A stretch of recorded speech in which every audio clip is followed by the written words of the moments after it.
Stop buying this kung gusto mong makatipid sa bahay. Hi Kaborland, bilang homeowner for more than 3 years, guilty rin ako dito.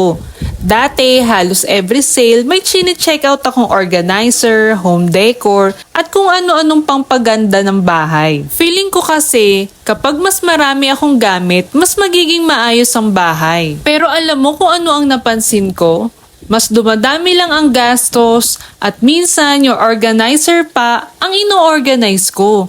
Doon ko na-realize na hindi lahat ng nakikita sa online kailangan kong bilhin. Ngayon, bago ako mag-check out, tinatanong ko muna ang sarili ko. Kailangan ko ba talaga to o gusto ko lang dahil naka-sale? Mas inuuna na namin ang mga bagay na talagang kailangan sa bahay, kagaya ng maintenance, cleaning supplies at ng mga gamit na araw-araw naming nagagamit. Kapag may natira sa budget, at saka lang kami bumibili ng mga nice to have. Kaya kung plano mong bumukod at hindi pa naman ganong kalaki yung budget mo, hindi naman kailangan maging kumpleto agad ang mga gamit sa bahay. Mas importante na stable ang budget kaysa butas ang bulsa. Ikaw, ano ang gamit sa bahay na na-realize mong hindi mo pala kailangan bilhin agad? Pakishare naman sa comments para makatulong din sa iba. Kung gusto mo pa ng gantong topics, pakiclick lang yung part 2 sa comment sections. Hanggang sa susunod ulit mga Kaborland, bye-bye!